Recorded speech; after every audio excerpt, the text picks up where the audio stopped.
예, 감사합니다. 우리 오늘은 이제 5장과 6장을 이제 마지막 마무리하면서 보도록 하겠습니다.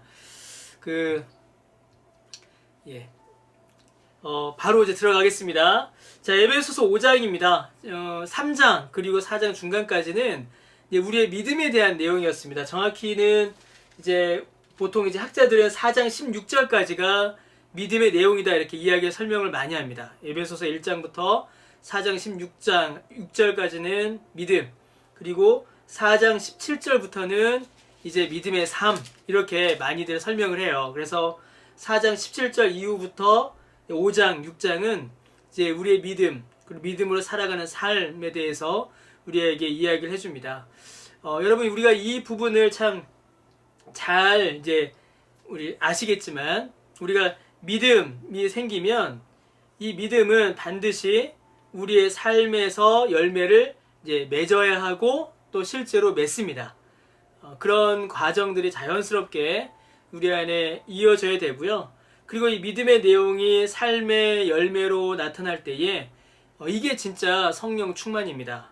여러분 우리가 그 성령 충만에 대해서 이제 많이 이제 놓치고 있는 부분들이 있는데 어떤 성령 충만, 성령의 역사를 어떤 기적적인 현상이나 특별히 현상으로만 이제 보실 게 아니고요. 사실은 우리의 일상 가운데 일상을 바꾸어 가시는 하나님의 은혜의 역사가 어떻게 보면 진짜 성령의 역사입니다. 그래서 여러분 그 부분을 우리가 많은 이야기를 했지만 우리가 예배소서를 보면서 많은 이야기를 했지만 이제 우리 여러분 이제 예배소서 하면서 사실은 삼위일체 하나님에 대한 이야기를 계속했거든요. 그러니까 성부 하나님의 예정, 계획하심, 하나님의 뜻하심, 그렇죠? 그리고 성자 예수 그리스도의 구속, 이걸 이루셨죠? 이걸 실행하셨죠? 그리고 성령 하나님의 이거를 우리에게 적용, 실제로 우리 삶 가운데 적용하시는 일, 삼위일체 하나님께서 우리의 삶 가운데 역사하시는 일들을 우리가 살폈거든요. 그러면 이 모든 일들이 여러분 우리의 일상에서 우리 일상과 이게 나누어지지 않습니다. 이게 참 중요합니다, 여러분. 이게 우리의 신앙이 우리의 일상과 동떨어지기 시작하면요, 우리의 신앙은 힘을 잃어버립니다. 그래서 제가 이제 그 사역하면서 항상 좀 마음이 많이 아프고 또 어떤 이제 벽이라고 해야 되나요? 어려웠던 것 중에 하나가 하나님의 말씀도 잘 알고 신앙생활도 오래 하고 교회 봉사도 잘해요. 많이 하십니다. 그런데 그러한 신앙의 내용들이 그러니까 내 삶 가운데 요만큼 차지하고 이 신앙의 내용이 내 삶으로 바뀌어가는 일들이 이제 안 일어나는, 그래서 신앙이 어떤 여러 가지 활동 중에 하나, 그러나 그 이상으로는 내 마음속으로 받아들여지지 않는 이제 그런 모습들을 보면 참 마음이 어렵다고 해야 되나요? 그 신앙에 힘이 빠지는 이제 그런 걸 많이 느끼게 되거든요. 그런데 삼위일체 하나님께서 살아계신 하나님이 지금도 우리의 삶 가운데 역사하신다면 이 믿음의 은혜, 이 믿음의 열매도 우리의 삶 가운데 실제로 나타나는 게 맞는 거죠. 그리고 실제로 그렇게 역사하십니다. 그래서 제가 가지고 있는 신학이 그래서 그런지 모르겠는데 우리의 믿음, 우리의 신앙은 우리의 삶 가운데서 열매를 맺자. 이게 어떻게 보면 에베소 전체의 교훈이기도 하고요. 또 우리 애가 반드시 들어야 될 교훈이기도 합니다. 자, 그래서요, 이제 우리의 삶의 내용을 보겠습니다. 에베소서 5장은요, 우리에게 무엇을 알려주냐면요. 에베소서 5장은 우리에게 이웃을 사랑하는 교회로 우리가 이제 세워지기를 우리에게 요구하고 알려줍니다. 하나씩 보겠습니다. 에베소서 5장 1절에서 7절을 보시면요, 교회를 가리켜서 그리고 예수님을 믿는 자들을 가리켜서 뭐라고 하냐면 아주 중요한 말이 나오죠. 하나님을 본받는 자가 되라 라고 이야기합니다. 하나님을 본받는 자. 이 부분 매우 중요합니다. 이 내용은 단순히 예배소서만의 어떤 주제가 아니고 예수님께서 우리에게 알려주신 우리 신앙생활의 궁극적인 목적이기도 합니다. 그리고 우리 신앙이 가져야 될 궁극적인 비전이기도 해요. 여러분 이 사실을 우리가 꼭 기억하셔야 합니다. 우리가 왜 교회 다니는가? 우리가 왜 예수님 믿는가? 우리가 왜 성경 공부하는가? 왜 우리가 제자 훈련 받는가? 목적은 하나입니다. 하나님을 본받는 자, 예수님을 닮아가는 자가 되기 위해서입니다. 이게 우리의 신앙의 가장 중요한 궁극적인 목적입니다. 여러분, 베드로 후서 1장 4절을 보시면요, 요즘에 우리 새벽에 베드로 후서 보는데요, 베드로 후서 1장 4절을 보시면 신성한 성품에 참여하는 자가 되라, 이렇게 베드로가 교회에 이야기합니다. 신성한 성품에 참여하는 자. 그런데 이게 지금 개역 개정 성경에는 신성한 성품이라고 되어 있는데요, 옛날 개역 한글 성경을 보시면요, 뭐라고 되어 있냐면요, 신의 성품이라고 되어 있어요. 신의 성품, 하나님의 성품, 하나님의 성격, 하나님의 모습, 하나님의 속성이 우리 안에 드러나는 것, 그게 우리 신앙생활의 궁극적인 목적이라는 거죠. 자, 그러면 이제 어떻게 해야 되는가? 2절부터 하나씩 등장합니다. 먼저는 그리스도께서 사랑하신 것 같이, 우리를 사랑하신 것 같이 뭐라고 되어 있죠? 너희도 서로 사랑 가운데서 행하라. 예, 이게 하나님을 본받는 자의 첫 번째 모습입니다. 뭐라고요? 사랑 가운데서 행하는 것, 서로 사랑하는 것.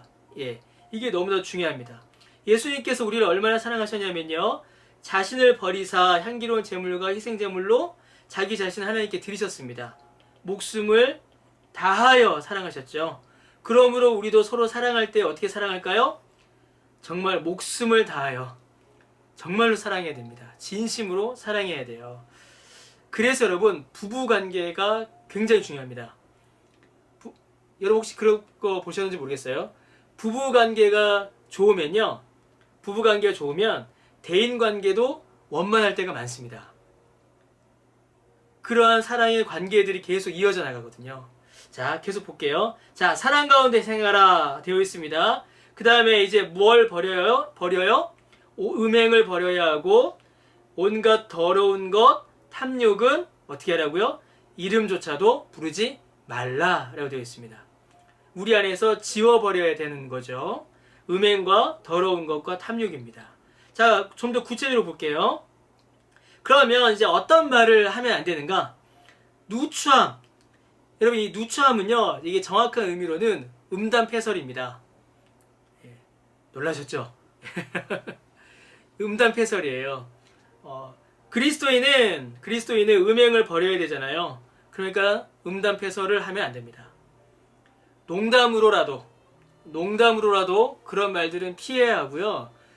특히나 제가 잠시만 죄송합니다. 제가 이게 전체 음소거를 좀 하고서 하겠습니다. 특히나 그 설교 시간에, 설교 중에는 절대로 그런 말이 나와서는 안 됩니다.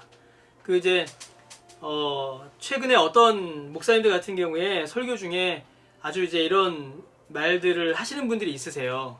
그 뭐 재미를 위해서 혹은 뭐 분위기 전환을 위해서 하시지만 절대로 교회 안에서는 이런 음담패설이 있어서는 안 됩니다. 이게 돌아서는 안 됩니다. 그 다음에 또 뭐가 있을까요? 어리석은 말이나 희롱의 말이 있습니다. 자, 그럼 이 어리석은 말과 희롱의 말, 이 말은 뭐냐면요, 원어를 보면 농담이에요. 그냥 가벼운 농담을 가리킵니다.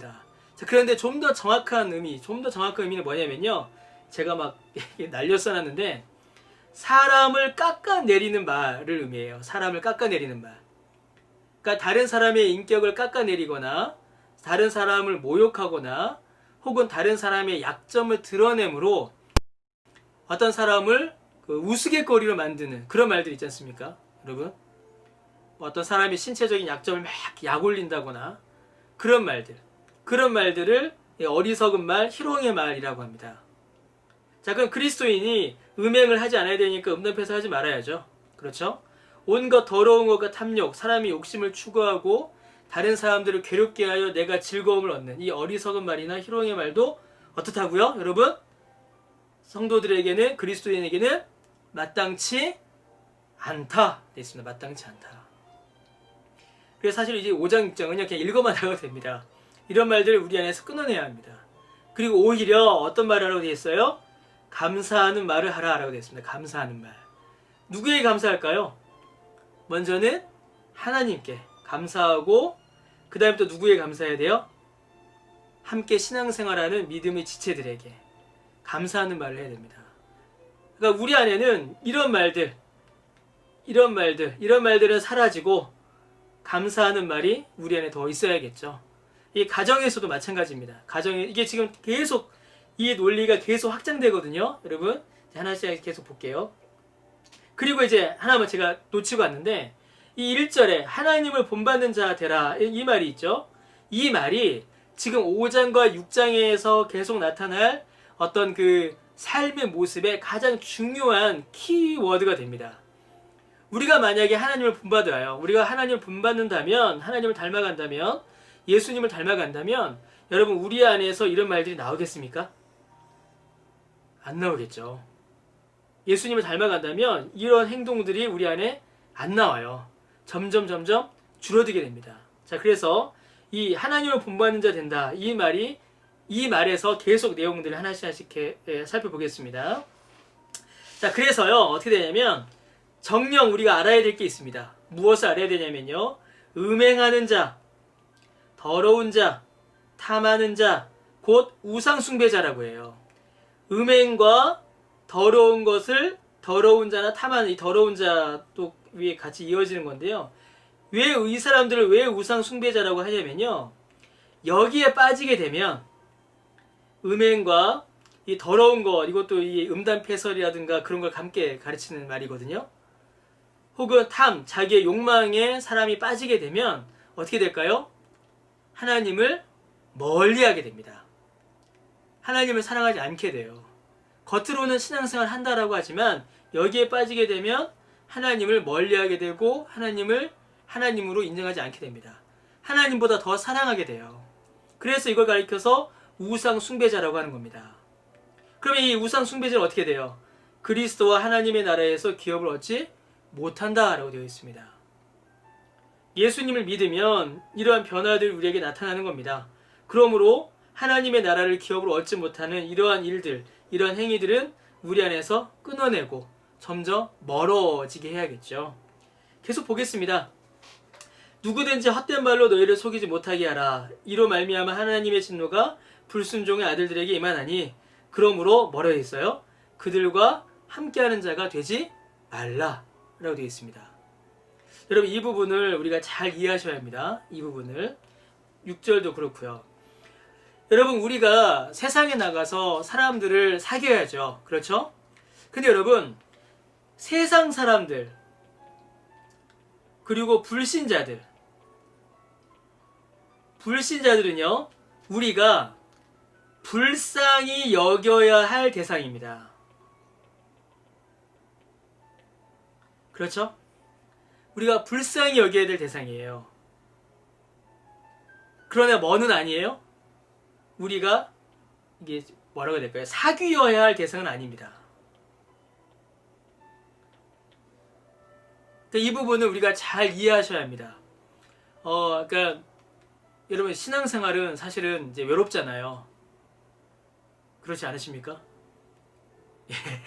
신앙생활은 사실 외롭습니다. 이제 여러 번 우리 성경부 시간에 말씀드렸잖아요. 제가 예수 믿는다, 나 이제 목사 될 거야 라고 하는 순간 제 친구가 여러 번 말씀드렸죠. 제 멱살을 자꾸 흔들면서 우리 수환이 살려내 막 그랬다고 제가 말씀드렸잖아요.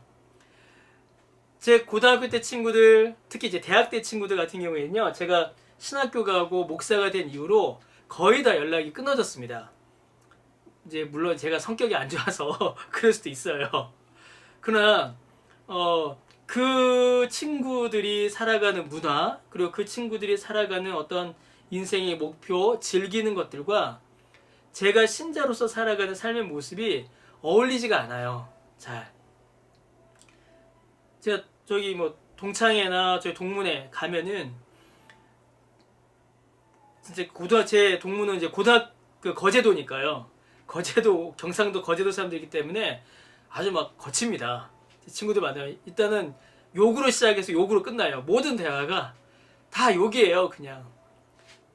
거기다 또 술 한잔들 먹으면 이게 욕이 막 걷잡을 수가 없잖아요. 뭐 대학 때 친구들도 그렇습니다. 대학 때 친구들도 뭐 워낙 술도 잘 먹고 돈도 잘 벌고 그러니까 막 거침이 없어요. 그러면 그런 친구들의 문화와 제가 이 목사로서 또 그리스도인으로서 살아가는 문화가 잘 어울리지가 않아요. 그 저는 가만히 있는데도 그 친구들이 저를 쫓아냅니다.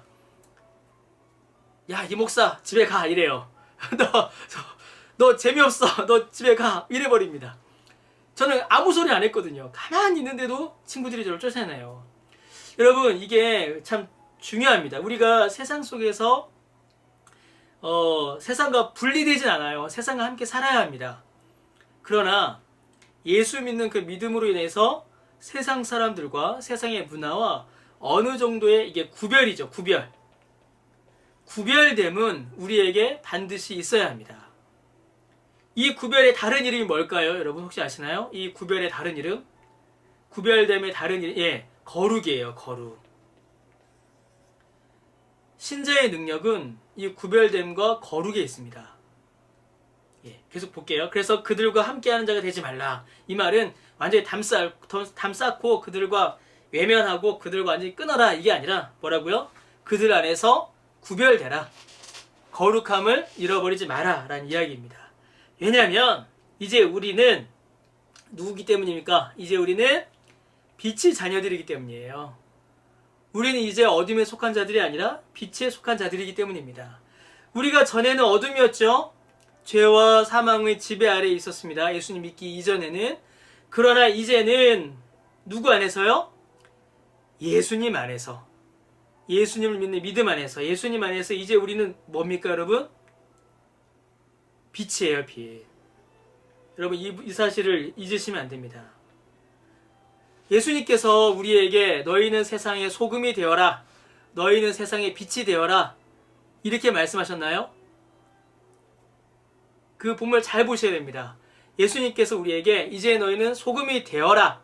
이제 너희는 빛이 되어라 라고 하신 게 아니라 이제 너희는 소금이다. 이제 너희는 빛이다. 이러셨습니다.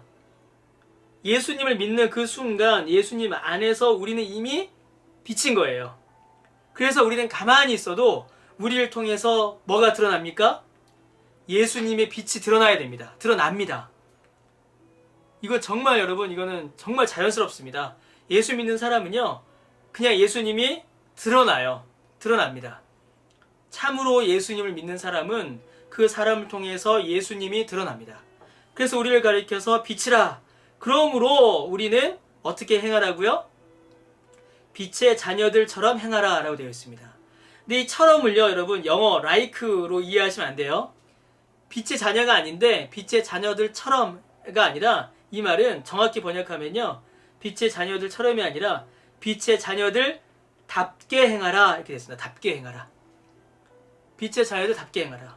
빛이 있으니 어둠처럼 행하지 말고 정말 빛답게 행하라 라고 되어 있습니다.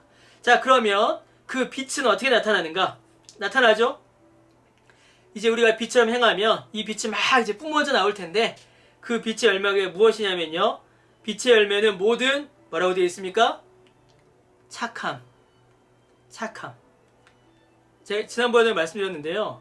제가 신학교 1학년 때인가 2학년 때인가 강변교회에 제 동기가 있었습니다. 제 동기들이 강변교회에 많았습니다. 고한율 목사, 김지혜 전도사, 남영희 전도사 기억하실지 모르겠습니다. 다 제 동기입니다. 그 3명이 제 동기였어요. 그런데 그 고한율 목사가 저한테 한 얘기가 있습니다. 김명현 목사님 이런 말씀하셨다. 무슨 말씀하셨냐면 착한 목사 되라 이러셨대요. 착한 목사 되라. 그 말씀이 저희들한테 너무 깊게 남아 있습니다. 여러분 그리스도인은요 착해야 합니다. 그래서 세상 사람들이 볼 때에 야 예수 믿는 사람들 착하다라는 이 인정을 받아야 합니다. 자연스러워요. 빛이기 때문에 착하고 착하다는 인정을 받아요. 그 다음에 또 뭐가 있죠? 예수 믿는 사람들은 의롭습니다. 정의로워요. 그래서 개인적으로는 착함으로 살아간다면 공적으로는 사회적으로는 예수 믿는 사람들을 통하여서 뭐가 드러나요? 하나님의 공의와 정의가 드러나는 겁니다. 하나님의 통치가 이 땅 가운데 실현되는 거죠. 그래서 춥고 배고프고 어려운 사람들이 교회를 향하여서 도움을 청할 수 있어야 합니다. 그리고 교회는 돕는 손이 되어야 하고요. 이거 정말 우리가 놓쳐서는 안 됩니다. 그 다음에 또 뭐가 있죠? 빛의 열매는 착하고 의롭고 진실함. 그래서 예수 믿는 사람은 거짓말하면 안 됩니다. 오늘 이제 내일 새벽이죠. 새벽 설교도 있지만 예수 믿는 사람은 진실해야 합니다. 베드로 후서에 보시면요, 거짓 교사들이 등장하는데, 거짓 교사들의 가장 분명한 특징 중에 하나가 거짓말입니다. 거짓 교사니까 거짓말 하겠죠. 그러면 참된 진리의 영, 성령께서 우리 가운데 거하시는 성도는 진실해야 합니다. 거짓말하면 안 돼요. 이 부분 참 중요합니다. 정말 우리 사랑하는 강변교회 성도님 여러분, 정말 우리 강변교회 성도는 세상에서 봤을 때 착하고 의롭고 진실하다라는 이 평을 정말 받고 싶습니다. 정말로요. 예. 워낙 한국교회가 이 세 가지에 대해서 욕을 먹어요. 세 가지에 대해서. 그리스도인 못됐다. 그리스도인 불의하다. 그리스도인들 거짓말 잘한다. 실제로 이런 말을 듣고 있거든요. 우리 교회가 아니라 그리스도인들이요. 근데 그 사실을 제가 진짜 죄송합니다. 그 사실을 목사들만 몰라요. 세상에서 교회가 욕먹는다는 사실을 목사들이 참 몰라요. 저도 목사지만. 참 안타까울 때가 너무 많습니다. 그리고 우리 교인들이 모를 때가 있어요. 우리가 교회 안에만 거하기 때문이죠. 그래서 세상에서는 이런 걸로 이제 교회의 본 모습을 잃어버렸기 때문입니다. 우리가 교회의 본 모습을 찾으면 이것도 얼마든지 회복하겠죠. 그리고 주를 기뻐시게 할 것이 무엇인가 시험하여 보라 라고 되어 있습니다. 이 10절 말씀 이거를 많이 이제 왜곡합니다. 많은 분들이요. 죄송합니다. 많은 분들이 이 10절 말씀을 이제 오해하시는 분들이 있으세요. 그래서 주를 기뻐하시게 할 것이 무엇인가 시험하여 보라. 딱 이 말씀을 딱 내놓고 그런 설교 여러분 혹시 들어보신 적 없는지 모르겠습니다.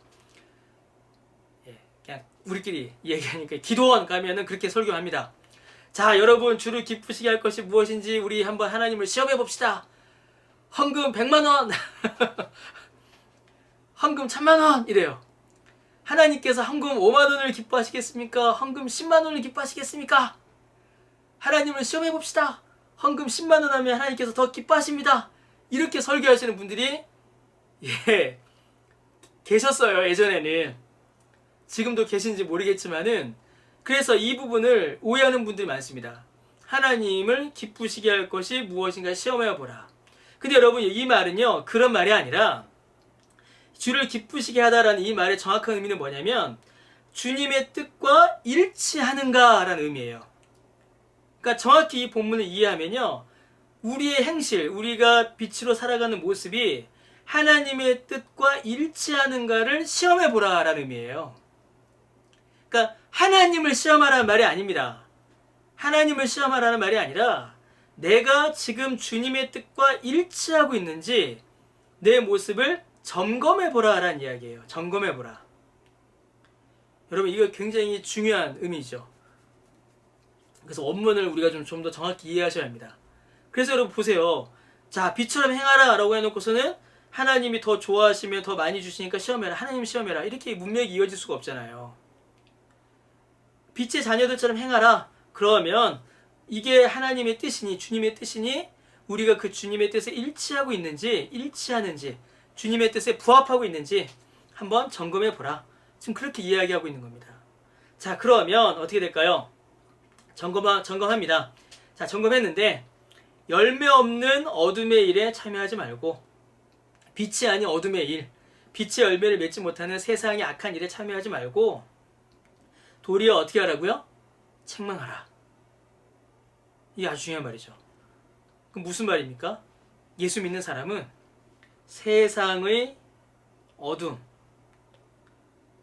세상의 불의, 세상의 거짓 이거죠.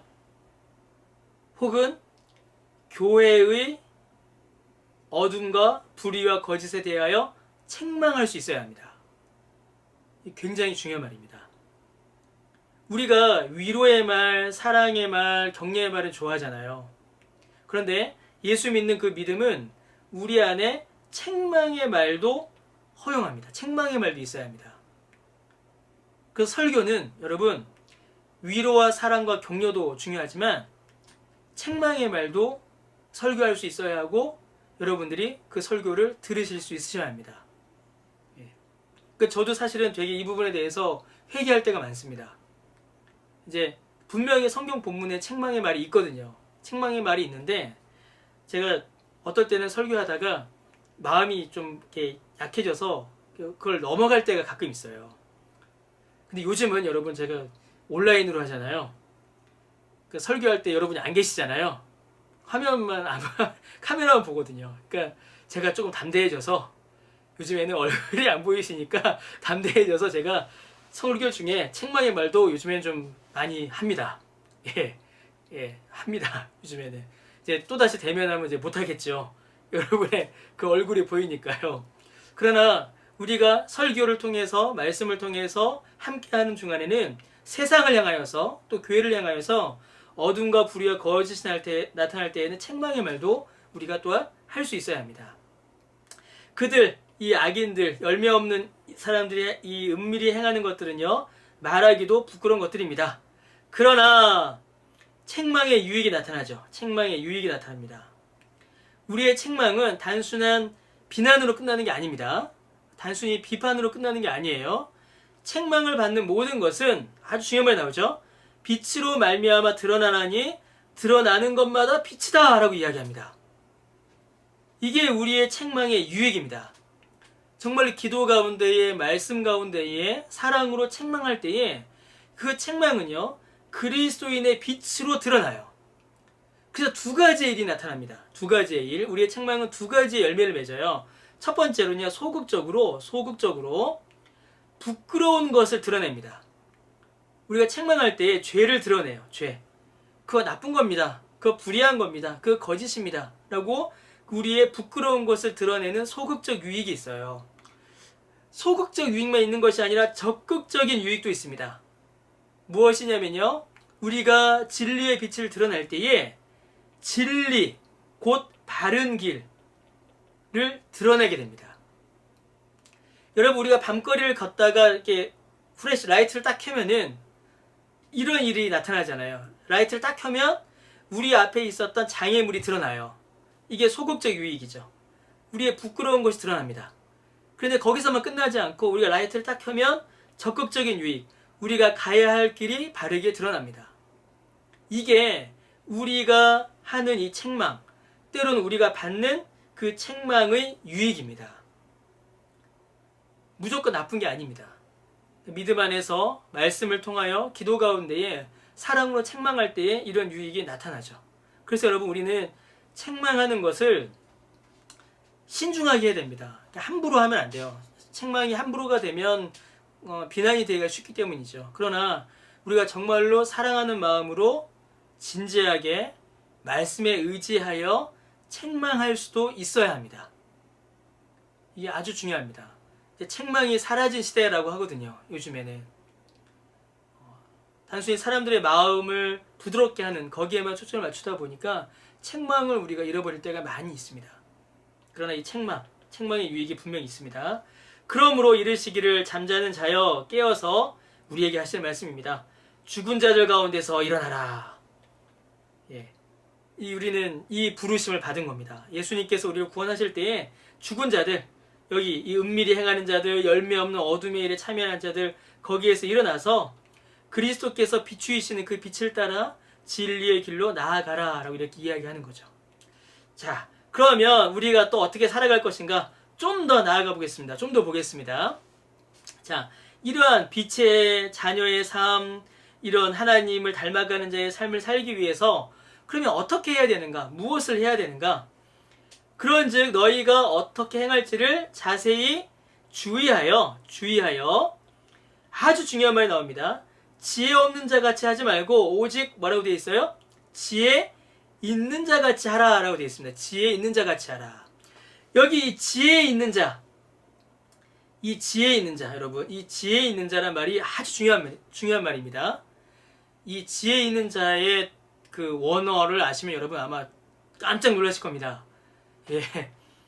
이 지혜 있는 자가 원래 원어가 뭐냐면 이 소포스라는 단어입니다. 소포스. 이게 헬라어입니다. 헬라어. 이 소포스가 무엇이 되냐면요. 소피아가 돼요. 소피아. 예, 소피아. 예. 이 소피아가 뭐죠, 여러분? 지혜, 지식. 좀 더 나가면요. 소피아. 철학입니다. 철학. 철학을 이야기해요. 지금 사도 바울이 예배소 교회를 향하여서 그 당시 사람들이 한 번에 알아듣는 말을 지금 하고 있는 겁니다. 한 번에 알아듣는 말. 어떻게 행할지를 자세히 살펴서 지혜 없는 자, 생각 없는 자처럼 하지 말고 지혜 있는 자처럼 하라. 근데 지혜 있는 자는 뭐냐면 소피아, 철학을 가진 자예요. 소포스. 이 단어는 정확히 어떤 의미를 가지냐면요. 지혜를 사랑하는 자라는 의미를 그 안에 함께 갖고 있어요. 그 필라소피, 철학이라는 단어 자체가 소피아, 지혜를 필로스가 이제 우정, 사랑하다라는 그런 단어거든요. 지혜를 사랑하는 자가 이제 철학이에요. 여기서 지혜 있는 자가 잘하라고 할 때는요, 그 개념을 이 안에 함께 포함하고 있는 겁니다. 어떻게 행할지를 자세히 살펴서 지혜 있는 자가 자라. 이 말은 무슨 말입니까? 우리가 이 땅에서 하나님을 닮은 자, 그리고 빛의 자녀로 살려면 지혜를 사랑해야 된다는 거예요. 지혜를 사랑해야 된다. 그럼 여러분, 우리가 사랑해야 할 그 지혜는 뭡니까? 우리가 사랑해야 할 지혜. 하나님의 말씀이에요. 하나님의 말씀. 예. 성경입니다. 그러므로 우리가 하나님을 닮아가고 빛의 자녀로 살기 위해서 자세히 주의하여 살펴야 할 것이 성경인 겁니다. 성경. 하나님의 말씀을 자세히 살펴야 합니다. 거기에서부터 우리의 삶의 변화가 시작이 돼요. 또 16절, 이게 아주 중요한 말이 나오죠. 세월을 아끼라. 세월을 아끼라. 때가 악하니라 라는 말이 나옵니다. 세월을 아끼라. 그래서 여러분, 이런 말 우리 자녀들한테 많이 하시죠? 세월을 아껴라. 어떻게들 많이 쓰세요? 시간 좀 잘 활용해라. 시간 좀 아껴라. 이럴 때 이제 세월을 아끼라 라는 말이 쓰잖아요. 예. 그런 말 들어보셨죠? 예, 그런 의미도 있습니다. 세월을 아껴라 라는 말은 시간을 화랑망탕하게 낭비하지 말고 시간을 꼼꼼하게 계획을 세워서 규모 있게 써라 라는 말이 분명히 있어요. 자, 그런데 여러분, 세월을 아끼라라는 정확한 의미는 이 때가 악하니라의 반대말이에요. 세월을 아껴야 하는데 왜? 때가 악하기 때문이에요. 그래서 여기서 이 아끼다라는 말은요, 정확한 의미는 뭐냐면 세월을 구출하라, 세월을 구속하라라는 의미입니다. 세월을 구출하라. 이게 구속하라, 구출하라라는 의미예요. 세월을 구출하라. 무슨 말일까요? 세월의 성격, 내가 살아가는 시간의 성격을 바꾸라라는 의미입니다. 시간의 성격을 바꾸라. 그러니까 단순히 시간을 아껴라가 아니라 내가 살아가고 있는 시간, 내가 누리는 시간의 성격을 바꾸라는 의미예요. 시간의 성격을 바꾸라. 그럼 무슨 말이죠? 때가 악하다. 이 악한 때, 악한 시대에 휩쓸려가는, 악한 시대에 내가 휩쓸려서 세상과 함께 가는 것이 아니라 내가 살아가는 시대 가운데서 내 시간의 성격을 바꾸니까 어떤 삶이 되는 겁니까? 새로운 삶이 되는 거죠. 새로운 삶. 그러니까 여러분, 이 단순히 시간 아껴라가 아닙니다. 이 말은 내가 살아가고 있는 시간의 성격을 바꿔라. 새로운 삶을 살아가라라는 의미예요. 그러면 때가 악하다. 악한 세대. 이 세대는 어떻게 살아가요? 이 악한 세대는 철저히 뭐라고 했죠? 여기 있었잖아요. 은밀히 행하고 어둠의 일을 행하고 불의와 거짓을 행하잖아요. 그런데 예수님을 믿은 우리는 세월의 성격을 바꾸니까 우리는 어떻게 이 세월을 채워나가요? 빛의 자녀들처럼 행하고요. 착함과 의로움과 진실함으로 우리의 시대, 우리의 시간을 채워가는 겁니다. 굉장히 이게 중요한 개념이에요. 그래서 여러분, 이 16절 말씀은요, 단순히 시간 아껴라로 끝나는 게 아니라 예수 믿는 사람들을 통하여서 무엇이 시작되는 거냐면 새로운 시대가 새 시대, 새 세대, 새 시대가 시작됨을 의미하는 겁니다.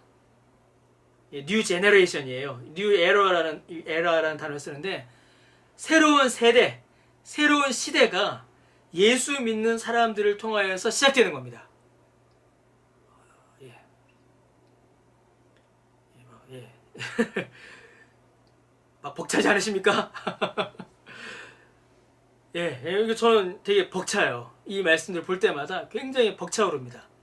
왜냐면 사도 바울이 살았던 시대를 한번 생각해 보십시오. 이 에베소 시대. 온갖 철학, 온갖 우상 숭배, 온갖 과학 이런 세상의 문명이 세월을 휩쓸고 있었습니다. 그 시대를요.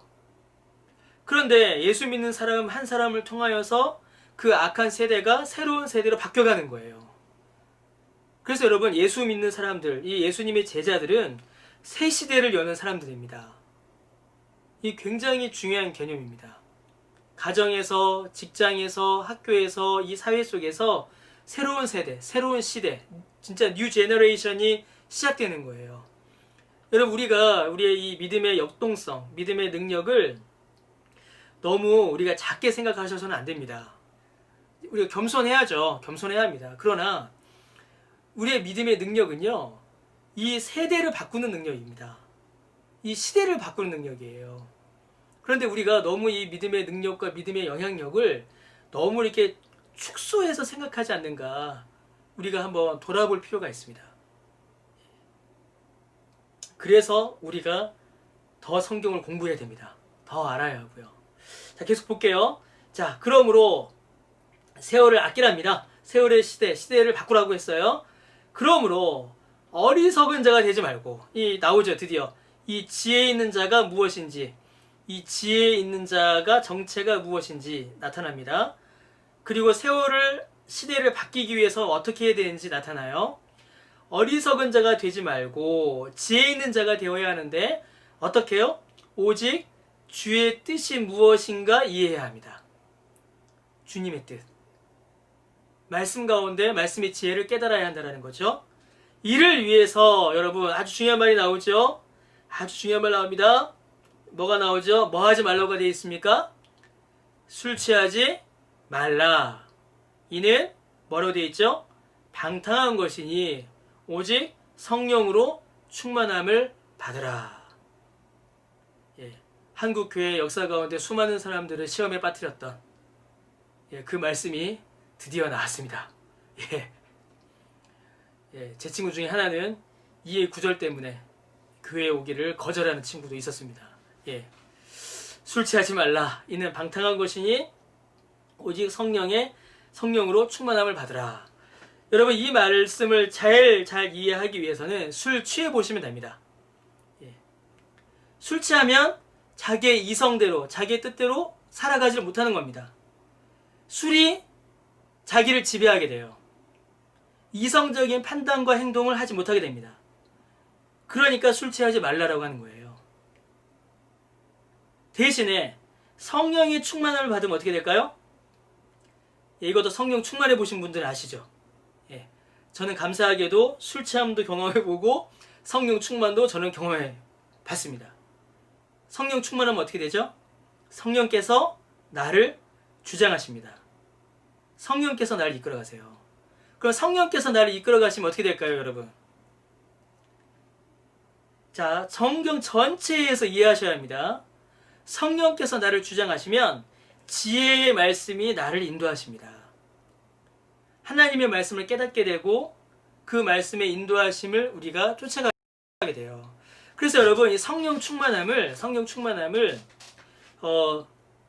어떤 엑스터시, 환상, 혹은 어떤 초월적인 경험, 이렇게 생각하시는 분들이 많은데, 실제로 성경에서 말하는 성령 충만은요, 가장 우리가 정신이 맑은 상태입니다. 가장 또렷한 상태예요. 가장 이성적이고 가장 합리적이어서 하나님의 말씀을 잘 깨달아라, 그 말씀대로 또박또박 걸어가는 것. 여러분, 술 취하면 못 걷잖아요, 제대로. 술 취하면 비틀비틀 되잖아요. 좌로 우로 치우치잖아요. 그러나 성령께서 우리를 주장하시면 하나님의 말씀의 인도하심을 따라 또박또박 걸어가게 되는 겁니다. 이게 성령 충만입니다. 그래서 술 취하지 말라. 그럼 이렇게 되면 자연스럽게 그 삶이 주님을 닮아가고 빛을 드러내는 삶이 되겠죠. 자, 계속 보겠습니다. 그 다음은 어떻게 될까요? 성령 충만을 받았어요. 그리고 내 삶이 바뀌어갑니다. 그러면 하나님을 찬양합니다. 하나님을 찬양하게 돼 있어요. 시, 여기 시편을 가리킵니다. 시와 찬송과 신령한 노래들. 우리 안에 하나님께서 허락해 주신 이 시편과 찬양과 노래들로 하나님께 노래하며 주님을 찬송하고 하나님께 감사하게 됩니다. 이게 신자가 하나님을 닮아가고 예수님을 닮아가고 성령 충만함으로 맺는 삶의 열매들입니다. 자, 그러면 이 삶의 열매들이 이제 어떻게 될까요? 가정으로 들어옵니다. 가정으로. 자, 가정으로 한번 끌고 와 보겠습니다. 성경은 이제 가정으로 이걸 가지고 와요. 첫 번째, 부부 간의 복종적인 관계를 이루어냅니다. 이 복종이라는 단어가 여러분 아주 굴욕적이고 좀 이렇게 부정적으로 들릴 수 있어요. 그러나 실제로 성경에서 말하는 복종은 그렇게 굴욕적이고 부정적인 의미가 아닙니다. 성경에서 말하는 복종은요, 강제적인 복종이라기보다는 마음의 기뻐함으로 자원하여 하는 순종을 의미할 때가 더 많아요. 훨씬 더 그렇습니다. 자, 보십시오. 대원리. 이제 뒤로 나오는 모든 관계, 이제 부부 관계, 부모 자녀 관계, 이제 직장 생활 관계, 모든 관계들이 뒤에 나오거든요. 근데 모든 관계의 대원리는 뭐냐면요, 그리스도를 경외함으로 피차 서로 간에 복종하는 겁니다. 이게 모든 관계의 원리입니다. 아주 중요합니다. 부부 관계, 부모 자녀 관계, 직장 생활 관계 전부 다 그 관계의 근원, 그 관계는 어디에서 시작되냐면 그리스도로부터 시작됩니다. 예수님을 경외함으로 시작돼요. 예수님을 믿고 예수님을 경외함으로 시작되는데 그 모습은 어떤 모습이라고요? 그 모습은 피차 복종하는 모습입니다. 피차 복종하는 모습. 한쪽이 일방적으로 복종하는 것이 아니라 서로가 서로에게 복종하고 서로가 서로에게 섬기는 거예요. 복음에서 시작하여 서로 섬기는 삶으로 모든 관계가 이루어져 가는 겁니다. 그래서 여러분, 우리 안에 깨어진 관계를 회복하기 위해서 가장 먼저 해야 될 일은 뭘까요? 우리 안에 깨어져 있는 관계를 회복하기 위해서 가장 먼저 해야 될 일은 그리스도를 경외함을 회복하는 겁니다. 이게 먼저입니다. 나도 상대방도 예수님을 경외하는, 지워버렸네요. 예수님을 경외하는, 그리스도를 경외하는 이 복음을 확인할 때에, 이 복음이 우리 안에 자리 잡을 때에, 그때에 비로소 피차 순종하고 피차 복종하는 삶의 모습이 나타나게 됩니다. 계속 볼게요. 아내들이여 자기 남편의 복종하기를 주께 하듯 하라. 예. 이는 남편이 아내의 머리됨이 그리스도께서 교회의 머리된 것 같음이니 그와 바로 몸의 구주시라 라고 되어 있습니다. 그러므로 교회가 그리스도에게 하듯 아내들도 범사에 자기 남편에게 복종하라 라고 되어 있어요. 아내는 남편에게 복종해야 합니다. 자, 그런데 남편들은 그러면 아내에게 복종하지 않습니까? 피차 복종하라고 되어 있잖아요. 성경에.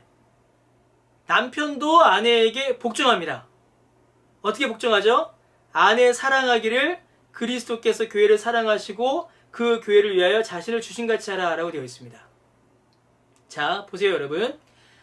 아내는 남편에게 복종하는데 어떻게 복종하냐면 그리스도 교회가 이거 아주 중요한 말입니다. 그냥 복종하는 게 아니에요. 그냥 복종하는 게 아니라 맹목적으로 무조건 복종하는 게 아니라 교회가 그리스도에게 복종하듯이 복종해요. 이 원리가 왜 중요합니까? 예수님께서 교회에게 생명을 주셨기 때문에 교회가 그리스도에게 복종해요. 굉장히 중요합니다. 이거와 마찬가지로 제가 할게요. 남편들아 아내 사랑하기를 그리스도께서 교회를 사랑하시고 그 교회를 위하여 자신을 주신같이 하라 되어 있죠. 남편도 아내에게 복종하는데 어느 정도로 복종해요? 그리스도께서 교회를 사랑하신 것만큼 남편도 아내에게 복종해야 합니다. 여기에서 복종의 정도는 어느 정도예요? 목숨을, 우리 남편분들 대답하셔야 됩니다. 목숨을 다 바쳐 아내에게 복종하셔야 돼요. 아내가 죽으라고 하면 죽는 데까지 가서도 복종해야 됩니다.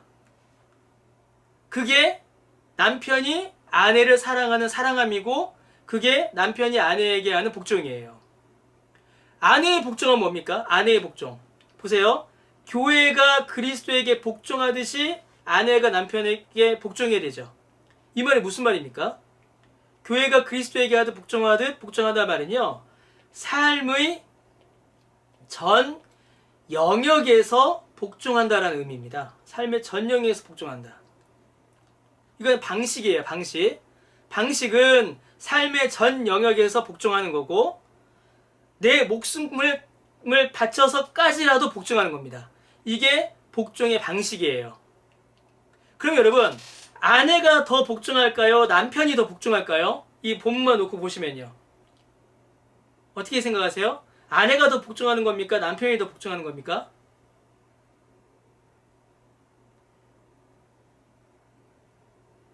마음의 소원대로 말씀하시면 안 됩니다, 지금.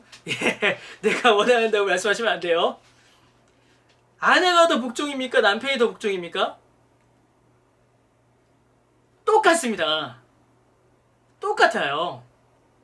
삶의 전 영역에서 복종하는 거나 내 목숨 내놓고 복종하는 거나 여러분 어느 게 더 크고 어느 게 더 작습니까? 똑같아요. 삶의 전 영역에서 복종하니까 목숨을 내놓고 복종하는 거고요. 내 목숨을 내놓고 복종하니까 삶의 전 영역에서 복종하는 겁니다. 방식은 똑같습니다. 목적도 똑같아요. 목적. 자, 하나만 더. 목적이 뭐냐면요. 자, 교회가 그리스도에게 하듯이 범사에 복종한다라고 되어 있죠. 목적이 뭐냐면 아내의 복종은 남편의 뜻을 실현하는 겁니다. 이 굉장히 중요합니다. 남편의 뜻을 실현하기 위하여 아내는 복종합니다. 자, 어떤 뜻일까요, 여러분? 남편의 어떤 뜻을 실현하기 위해서 아내가 복종할까요? 무슨 뜻이냐? 그러면요, 예수님께서 교회에게 어떤 뜻을 주셨는가 생각해 보면 돼요. 예수님께서 교회에게 어떤 뜻을 주셨죠? 하나님의 말씀을 가르쳐 주셨고, 그렇죠? 복음의 확장을 말씀하셨고, 하나님의 나라를 확장하셨고, 거룩한 뜻을 우리에게 밝히셨잖아요. 그러므로 남편은 가정에서 하나님께서 세우신 영적 지도자로서 하나님의 뜻을 가정 가운데 실현해 가는 게 남편의 의무입니다. 그러면 아내의 복종은 남편의 뜻을 실현한다 라는 말은 무슨 말이겠어요? 하나님께서 남편을 통하여 드러내시는 하나님의 뜻을 가정 가운데 실현해 가는 겁니다.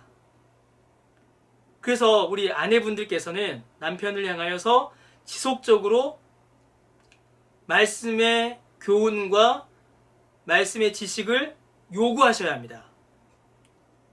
이거 굉장히 중요합니다. 하나님께서 남편을 통하여 가정에 하나님의 뜻을 알려주시거든요. 여러분 이거는 남녀 차별이 아니라 성경에서 우리에게 알려주시는 성경적 원리입니다. 그러므로 아내들께서는 남편에게 지속적으로 하나님의 뜻을 우리 가정에게 알려달라고 요구하셔야 됩니다. 그리고 하나님의 뜻이 남편을 통해 드러날 때 그 뜻이 실현되도록 복종해야 돼요. 이게 목적입니다. 아내의 복종의 목적이에요. 자, 그러면 남편의 복종의 목적은 무엇인가?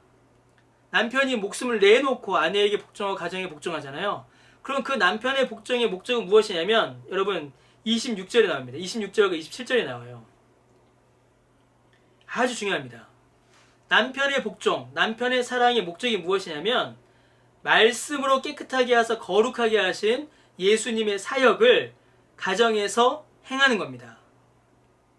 곧 예수님께서 교회를 영광스러운 교회로 세우셔서 티나 주름 잡힌 것이나 이런 것들이 없이 거룩하게 하고 흠이 없게 하셨던 것처럼 하나님께서 우리에게 맡기신 그 가정을 말씀으로 깨끗하게 하고 거룩하게 하고 영광스럽게 하고 티나 주름 잡힌 것이나 이런 것들이 없도록 거룩하고 흠이 없게 하는 것. 여러분 이게 남편들에게 맡기신 하나님의 의무입니다. 남편이 아내에게 또 가정을 사랑하고 복종해야 되는 궁극적인 목적은 바로 26절과 27절입니다. 아버지를 통하여서, 남편을 통하여서 아내와 자녀들이 하나님의 말씀으로 거룩해지고 깨끗해지고 영광스러워지고 하나님이 기뻐하시는 교회를 세워지며 거룩하고 흠이 없게 세워지도록 하는 것. 그게 하나님께서 남편에게 맡기신 복종의 목적입니다. 그리고 이 복종의 목적은 철저히 아까 말씀드렸죠? 아내의 복종, 아내의 도움을 통하여서 이루어집니다. 결코 남편 혼자서는 이를 이루어내지 못합니다. 그래서 피차의 복종함으로 하나님의 뜻이 가정 가운데 이루어지도록, 그렇게 되면 어떻게 되겠습니까?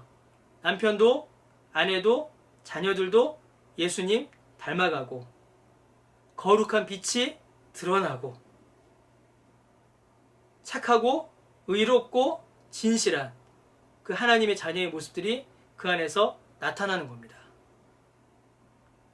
이 부분을 정말 중요합니다.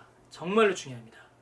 그래서 이 아버지들께서 이 부분에 대해서 정말 깨어 있으셔야 되고 이 부분을 위해서 기도하셔야 되며, 우리 어머니들도 남편이 이 사역을 잘 감당할 수 있도록 더 많은 기도와 도움으로 함께 하셔야 합니다. 이게 너무나도 중요한 기도의 제목이 되는 거죠. 너무 중요한 기도의 제목이고, 이렇게 될 때 가정이 세워지게 됩니다. 더 튼튼하게 세워지게 됩니다. 한 가지 더 좀 말씀을 드릴 거는요. 지금 이미 이제 여러분들 이해를 하셨겠지만, 지금 제가 계속 남편과 아내의 사역이 아까 똑같다라고 말씀드렸잖아요. 그럼 이 말은요, 지금 남편과 아내의 사역이 나누어져 있지만 남편만 하는 것도 아니고 아내만 하는 것도 아닙니다. 좀 더 통합적으로 말씀을 드리면, 지금 여기에 나오는 부부의 복종, 그리고 이 복종을 통하여 이루어지는 모든 일들은 부모의 사역입니다. 부모의 사역. 굉장히 중요합니다. 부모로서 우리가 가정에서 감당해야 될 사역이 바로 여기에 있는 거죠. 그 뒤 내용들에 계속 나타납니다. 자, 계속 볼게요. 그러므로 교회와 그리스도의 사역을 통하여서 이제 그러니까 부부의 관계에 대해서 다시 한번 설명합니다. 이와 같이 남편들도 자기 아내 사랑하기를 자기 자신과 같이 할지니 자기 아내를 사랑하는 자는 자기를 사랑하는 것이라. 누구든지 언제나 자기 육체를 미워하지 않고 오직 양육하여 보호하기를 그리스도께서 교회에게 한 것 같으니 우리는 그의 몸이 지체라. 넘어가겠습니다. 자, 6장입니다. 6장. 2분 남았습니다. 2분. 2분 남았습니다. 자, 쭉 읽겠습니다. 우리 1절에서 4절만 일단 좀 볼게요. 자, 이제는 부모와 자녀의 도리입니다. 부모와 자녀의 도리. 아까 말씀드렸죠. 부모와 자녀의 관계 역시도 그리스도를 경외함으로 피차 복종하는 겁니다. 그리스도를 경외함으로 피차 복종하는 거예요. 이게 제일 중요한 원리입니다. 그러므로 자녀들도 주 안에서 부모에게 어떻게 돼요? 순종해야 합니다. 당연하죠? 그러므로 아버지와 어머니를 공경해야 합니다. 그리고 부모도 자녀에게 복종해야 합니다. 어떻게 복종하죠? 자녀들아, 아비들아, 너희 자녀를 어떻게 하라고요? 노엽게 하지 말고 주의 교훈과 훈계로 양육하라 라고 명령합니다. 여러분, 이 6장 4절 말씀은요, 그 당시 바울이 이 에베소서 쓸 때 당시에는 어느 누구도 상상할 수 없는 아주 혁명적인 구절입니다. 왜냐하면 그 당시에는요, 자녀는 부모의 소유였습니다. 그래서 자녀를 노엽게 한다, 이 말 자체를 생각을 못했어요. 자녀가 화를 내든 즐거워하든 이거는 부모에게 그 당시 중요하지 않았습니다. 자녀는 부모의 소유였기 때문에 무조건 자녀는 부모의 말에 순종해야 됐어요. 그런데 바울이 뭐라고 합니까? 아비들아, 자녀를 노엽게 하지 말라. 이 말이 무슨 말이에요? 아버지들아, 아이들의 기분을 좀 맞춰줘라. 아버지들아, 자녀의 눈치를 좀 봐라 라는 말이잖아요. 여러분 이건요 1980년대 우리 아버지들도 이거는 못 지키셨던 말입니다. 그렇죠? 2020년을 살고 있는 저도 저희 자녀들한테 이 말을 못 지킵니다. 그런데 거의 2000여 년 전에 바울이 이렇게 말했다는 것은 엄청난 겁니다. 왜냐하면 그리스도를 경외함으로 피차 순종하기 때문입니다. 너무 중요한 말이에요. 그래서 자녀들도 부모에게 순종해야 하고 부모들도 자녀를 살펴야 합니다. 그리고 그들을 어떻게 해요? 세상의 교훈과 훈계, 자기 목적을 따라서 가는 것이 아니라 주의 교훈과 훈계로 양육해 가야 합니다. 이 부분도 뭐랑 똑같을까요, 여러분? 그래서 그리스도와 교회의 관계와 똑같습니다. 부부관계처럼. 교회가 그리스도에게 섬기듯이 자녀들도 부모님께 순종하고 존경해야 하고요. 그리스도께서 교회를 사랑하시고 돌보시듯이 부모들도 자녀를 노엽게 하지 말고 평안하게 하며 하나님의 말씀과 훈계로 양육해가는 일들이 필요하다는 거죠. 너무 중요한 말씀입니다. 자, 뒷부분은 주인과 종의 도리이기 때문에요. 한번 읽어보셔도 될 것 같고요. 10절, 13절, 그리고 14절, 17절도 여러분 한번 쭉 읽어보시면 될 것 같습니다. 예. 중요한 것만 말씀을 드릴게요. 우리가 하나님의 전신갑주를 입어야 합니다. 이 땅에서 믿음의 싸움을 싸워나가기 위해서는 전신갑주를 입어야 되죠. 그래서 하나님의 전신갑주가 6장 14절에서 17절에 나오는데요. 진리로 허리띠를 띠고 의의 호심경을 붙여라 라고 되어 있습니다. 허리띠는 뭐죠, 여러분? 여러분, 허리띠는 그 당시에는 허리띠를 묶어야 옷이 흘러내리지 않았거든요. 옷을 잃어버리지 않았습니다. 그래서 진리로 허리띠를 맨다. 그리고 의의 호심경을 붙인다는 말은 우리의 신분과 정체성을 유지하게 하는 겁니다. 내가 누구이냐? 진리로 예수님을 믿어 받은 의로 나의 정체성을 유지하라 라는 거예요. 그리고 평안의 복음이 준비한 것을 신을 신어라 라고 되어 있죠. 우리가 앞으로 나아갈 때, 세상을 향하여 전진해 나갈 때는 복음의 능력으로 앞으로 나아가야 된다는 겁니다. 그러면 우리의 걸음걸음이 복음을 드러내는 복음의 전진이어야 한다는 거죠. 그리고 우리를 보호하는 것, 우리를 지켜주는 것은 믿음입니다. 예수님을 믿는 그 믿음이 우리를 보호하고 우리를 지켜주죠. 그리고 우리의 무기는 바로 하나님의 말씀입니다. 하나님의 말씀이 우리 안에 튼튼하게 자리 잡을 때에 그때 우리는 죄를 이기고 세상을 이기며 믿음 가운데 나아가게 됩니다. 마지막 결론이 너무나 중요해요. 마지막 결론이 이 모든 일들을 이루기 위해서 지금까지 설명했던 그러니까 1장부터요. 우리에게 베푸신 그 복음을 깨닫고 복음대로 살아가는 모든 일들을 위해서 우리는 기도해야 합니다. 기도하지 않으면 이 모든 일들이 우리 가운데 일어날 수가 없습니다. 기도해야 되고요. 그 다음에 서로 사랑해야 합니다.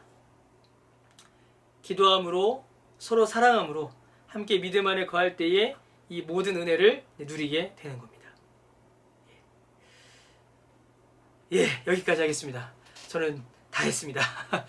예, 진작에 이렇게 해서 그냥 빨리빨리 할 거를 예, 에베소서 6장까지 다 봤습니다. 아, 예, 혹시 오늘 한 내용들 중에 혹시 질문 혹시 있으실까요?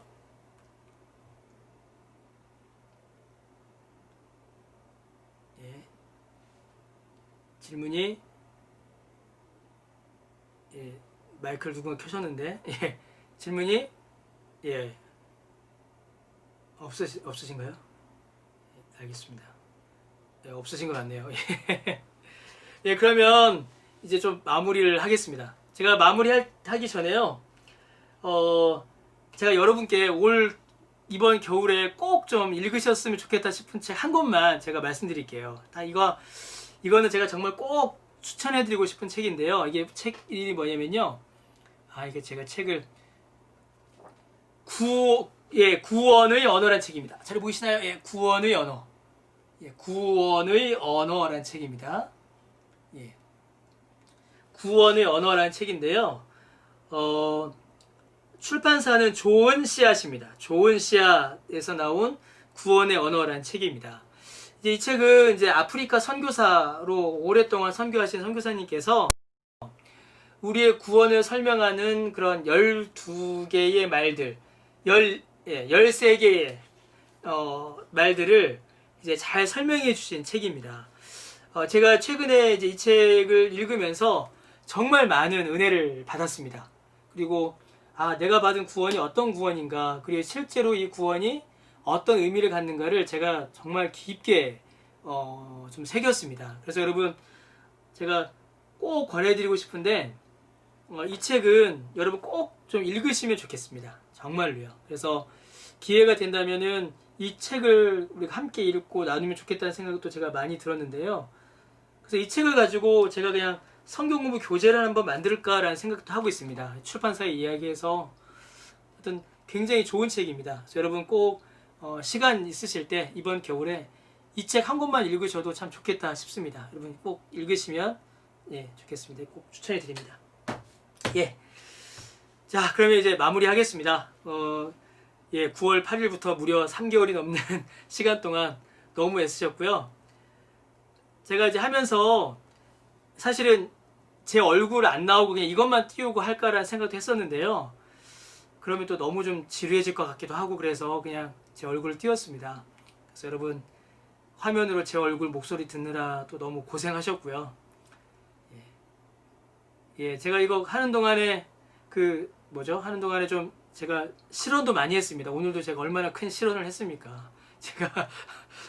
제가 실언도 많이 하고 제가 하지 말아야 될 말도 많이 하고 제가 하고 나서 집에 가서 후회도 많이 하고 그랬는데요. 근데 여러분 너그럽게 이해해 주시면 좋겠습니다. 실수한 거 있으면 용서해 주시고요. 너그럽게 이해해 주셨으면 좋겠습니다. 우리 다 카메라 한번 켜주실까요? 우리 들어오신 분들.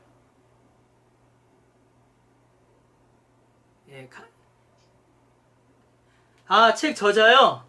저자 이름이 좀 저자가 빅터 쿨리진이라는 분입니다. 이름이 좀 어려워요. 빅터 쿨리진입니다. 제가 써드릴게요. 잠깐만요. 제가 써드릴게요. 잠시만요. 진짜 이렇게 할 걸 그랬네요. 책 이름은 구원의 언어이고요. 구원의 언어이고 저자는 빅터 쿨리진입니다. 빅터 쿨리진이고 출판사는 좋은 씨앗입니다. 좋은 씨앗이고 가격은 비쌉니다. 가격은 무려 2만원입니다. 그래서 여러분 관심 있으신 분들 꼭 읽으시면 좋겠습니다. 우리 이제 마무리를 하겠습니다. 우리 이제 마무리하기 전에 혹시 하실 말씀 있으신 분 있으실까요?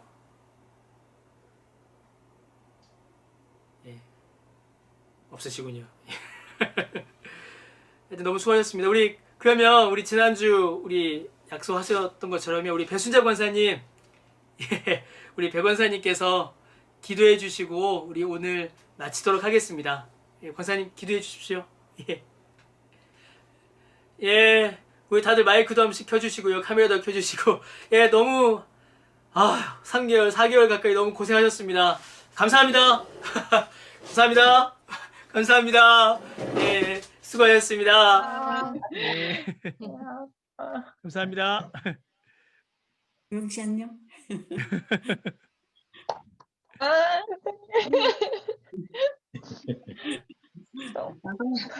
나가야 되나? 이거 있어야 되나? 맛있겠다.